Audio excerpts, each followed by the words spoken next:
Greetings to you all.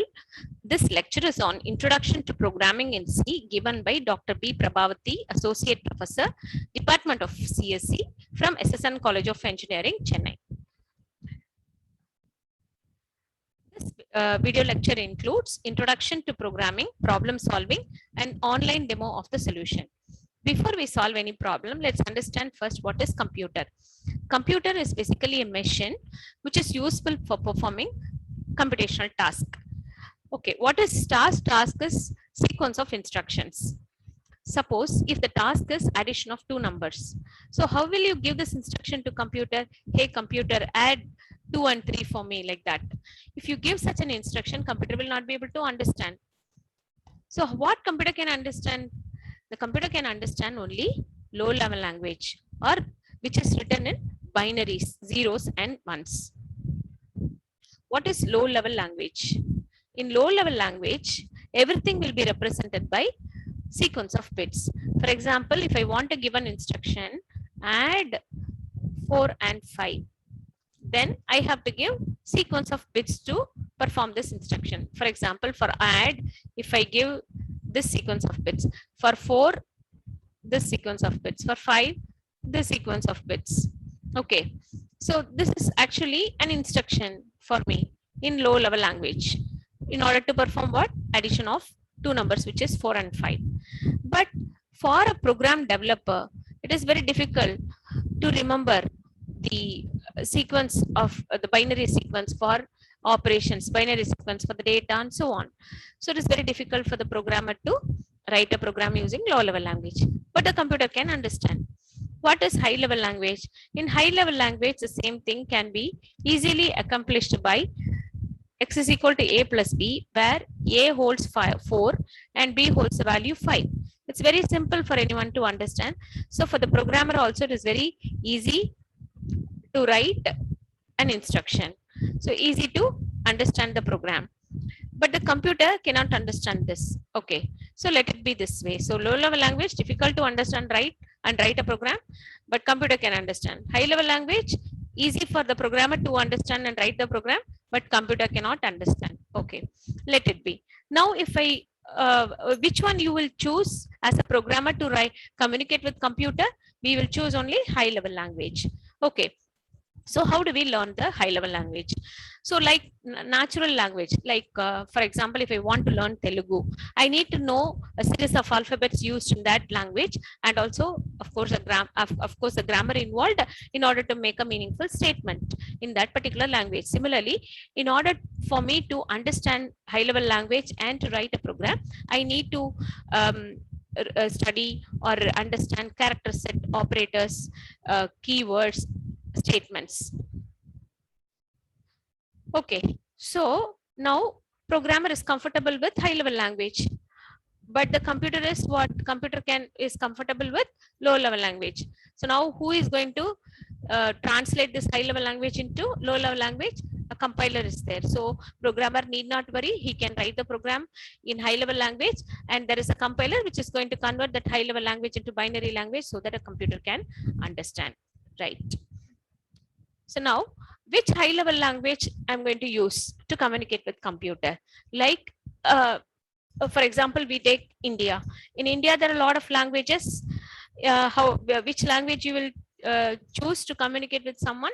Supposing I born in Tamil Nadu, so I know Tamil, and if I want to communicate with any person who is from Tamil Nadu, I can communicate with them using Tamil language. Similarly, supposing if I want to communicate with the people who knows Hindi, then I need to have some understanding of Hindi to communicate with them. So there are some standard languages which are available in India or worldwide, like that. So that language you will be using. Similarly, in order to communicate with computer, there are a lot of standard languages which we need to use in order to communicate with computer. Now in this course, we are going to see programming language, which is C. Okay. So before we understand what is C programming language in detail, we'll see history of C. C language was developed by Dennis Ritchie in 1972 at Bell Laboratories. Actually, this C language is a successor of B language.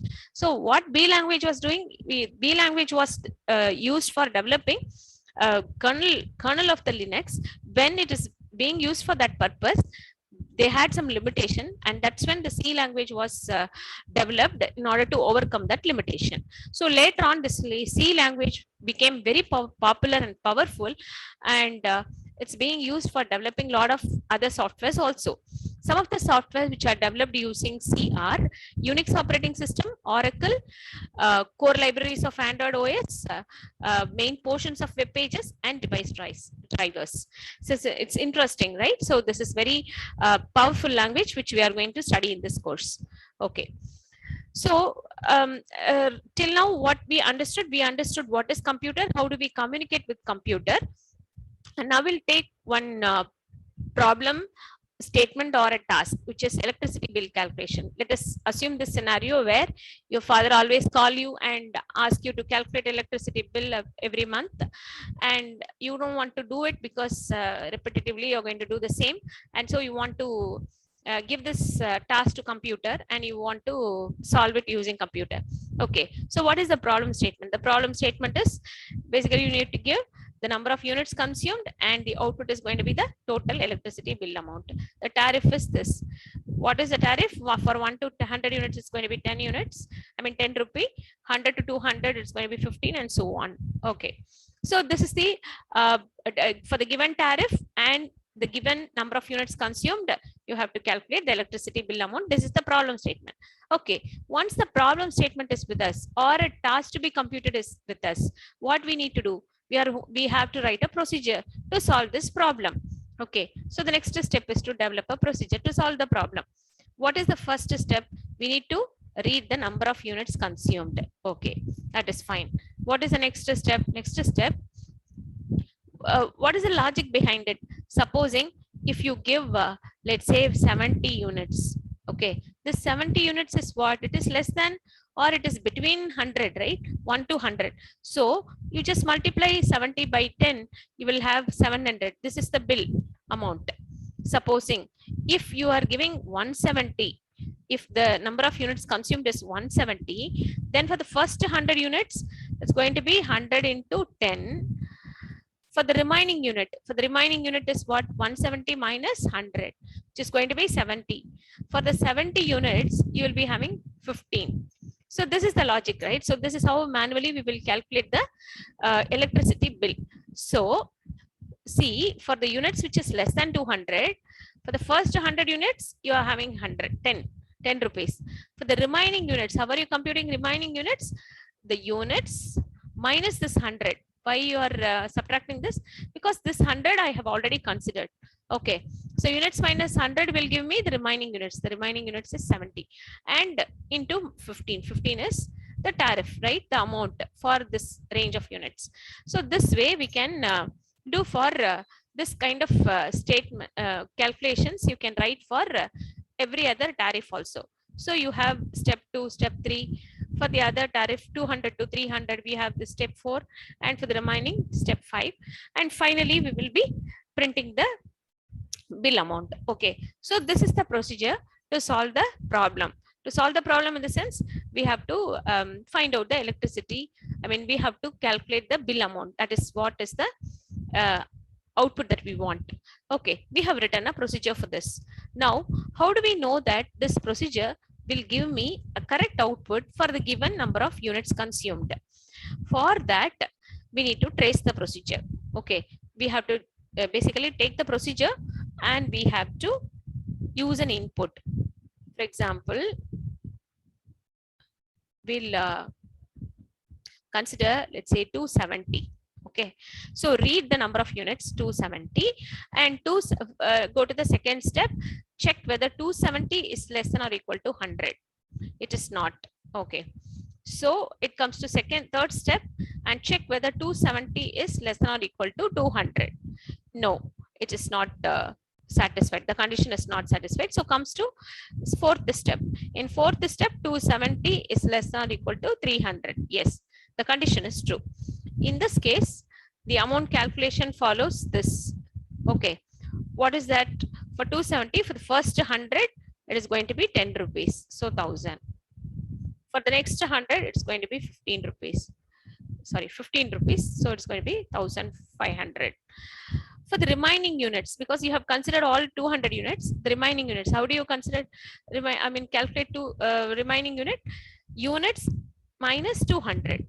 Why 200? Because 200 units are already considered for amount calculation. So remaining units is 70.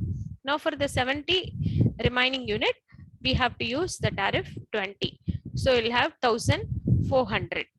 So sum all these things. That is what we are doing, say plus, and here also plus. So 3900. So this is the amount. This is the amount for the input 270.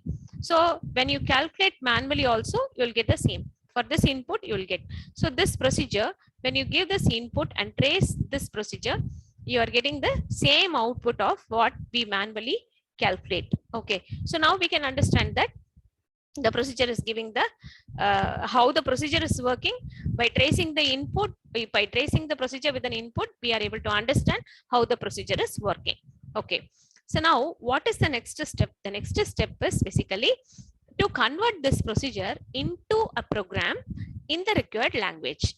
What is this course? This course is about C programming language. So we need to convert this procedure into the program using C statements. Now, since this is the first course, forget about the statements. Now I'm going to show you the online demo of how this code is going to work.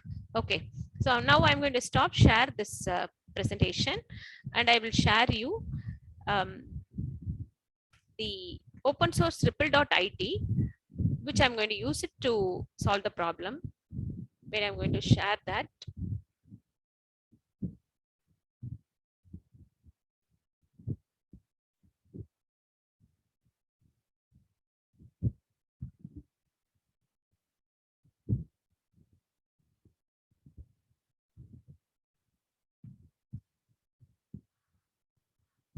Okay, I think you're able to see the screen, hopefully.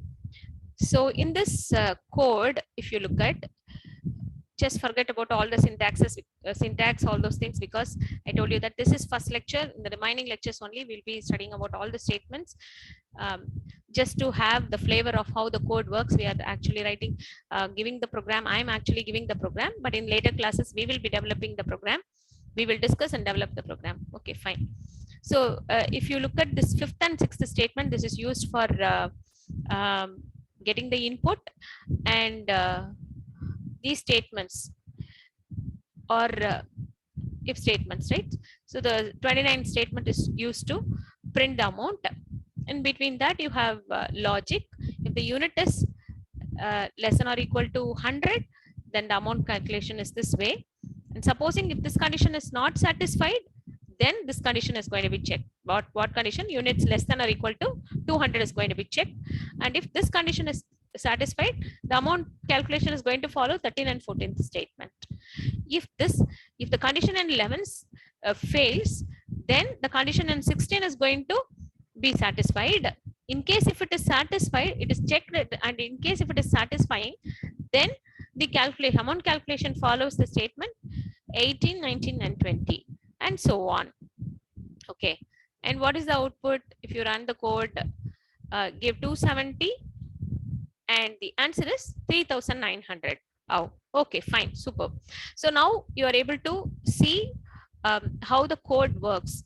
Okay. So now what we have taken a problem statement, we have written a procedure, and we have traced the procedure to see whether it will work properly, and then we have converted into the program in C language, and we have executed, and we saw the output. Okay. So since this is the first lecture, actually I'm not asking you to write the program, and I brought the program and showed you how the program is working.